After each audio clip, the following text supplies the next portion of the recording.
Hi, I'm Tim. Welcome to our channel and thanks for logging on. If you enjoy these videos, do me a favor and subscribe to our YouTube channel right here at Watchbox Reviews. I'd really appreciate it, and I'd be able to send videos of watches like this to your inbox as soon as tomorrow morning. If you like this watch, you can purchase it in 1,700 of its pre-owned friends on our website, thewatchbox.com. Buy, trade, and sell pre-owned luxury watches on thewatchbox.com. I'll also mention that since this is current collection, on the Govberg side of the house, if we don't have this one when you check our website, call my buddy Claudio at our Walnut Street boutique in Philadelphia and he can hook you up with any current Omega timepiece. So this is the new for 2017 Omega Seamaster Aqua Terra Golf Edition. The orange accents signifying that this is the Rory McIlroy edition, the green accented version being Sergio Garcia, and this is the second edition of the golf collection, the first being an Aqua Terra launched in 2015. So effectively a Golf Mark II. Volkswagen fans out there? You'll get it. Everyone else, scratch your head. Let's get back to watches. On my 16 centimeter circumference wrist, you'll see that the watch is now 41 millimeters with a reprofiled case, no crown guards. The watch never precisely had standard dive watch crown guards, but it did have a little bit of a countersink, whereby the crown was recessed into the case flank on the 3 o'clock side. That's gone. The watch is still relatively slim, 13.5 millimeters. You'll find it's an easy watch to wear underneath any dress cuff, especially a green jacket, because this one has a wonderfully conical profile and it really does wear like a thinner watch than it is.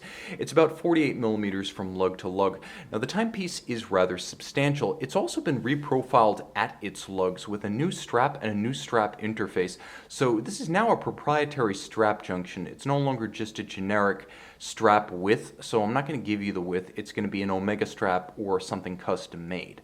Now you can also note that the strap, though it does feature conforming end profiles, will pull down relatively easily around your wrist. It doesn't have a lot of flare in it. It doesn't want to fight you badly. It does have a little bit of a stiffness. That said, the watch is compact enough that I would say it's probably suitable for wrists as small as 14 centimeters circumference. So if you're 14 centimeters circumference, you can wear this watch.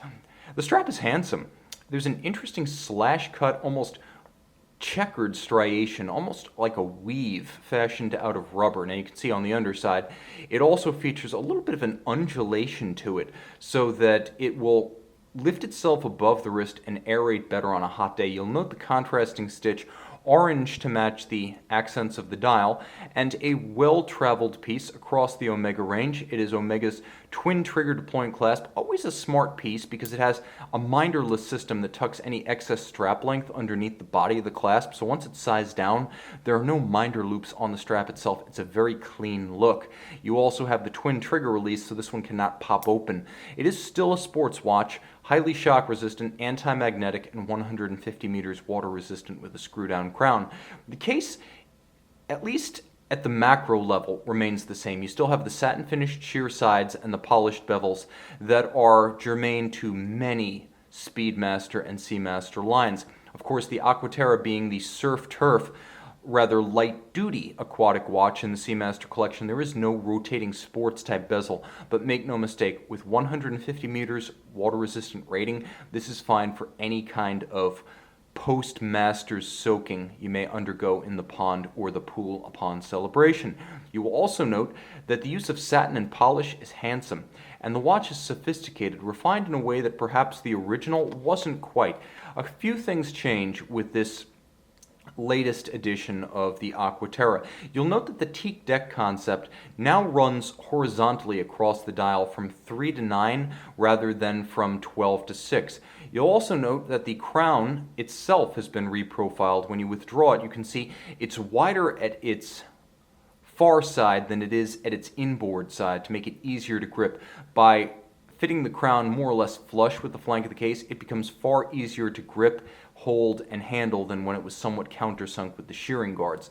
The dial does feature orange accents, as you can see at the quarters, 15, 30, 45, and 60, as well as the Seamaster script at 12 o'clock, and the seconds hand. An easy watch to view at night. It has robust luminescence, which we will experience shortly. The date has been moved on this current model from 3 o'clock in 2016 to 6 o'clock in 2017, and in some respects the dial is better balanced by that anchor at 6 o'clock. You'll also note applied Omega marquee as well as corporate nameplate.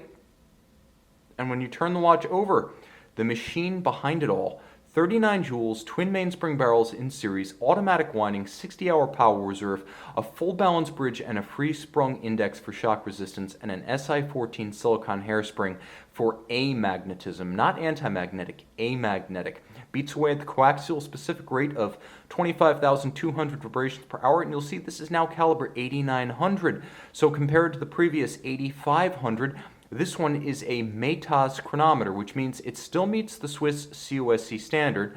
All those timing standards are still met, but it's tested as a fully cased up watch, and resistances such as water resistance, shock resistance, and magnetism are tested, as winding efficiency and power reserve also are. Of course, you screw out the crown, you see you still have the ability to pull the crown to extremity and stop the seconds hand for precise synchronization to a reference time, but you also still have the time zone function for those who like to travel frequently. You can move the hour hand forward or backwards, including either direction across the international date line, and this does not stop the watch from keeping good time. It continues to tick. You don't affect the seconds or the minutes even as you change your time zone. This is a handsome watch, refined compared to the 2015. I like both versions, but individual taste is an important matter to take into consideration when you're buying a watch. Now that pre-owned examples of the 2015 and the 17 both exist, you can make the choice with options in hand. This is an easy watch to wear on a smaller wrist, a versatile watch, far more so than the rotating bezel Seamasters, and with the caliber 8900, it has Omega's impressive technology. It's very latest, fully integrated. You can see and you can own this one on the watch box. And we're back with the Omega Seamaster Aqua Terra Golf Edition. Beautifully silver orange by day, you can see it glows a brilliant blue by night. Also note that the polished inner surface of the bezel creates a little bit of a mirror effect around the periphery of the blue superluminova. You can see this one by day on our website.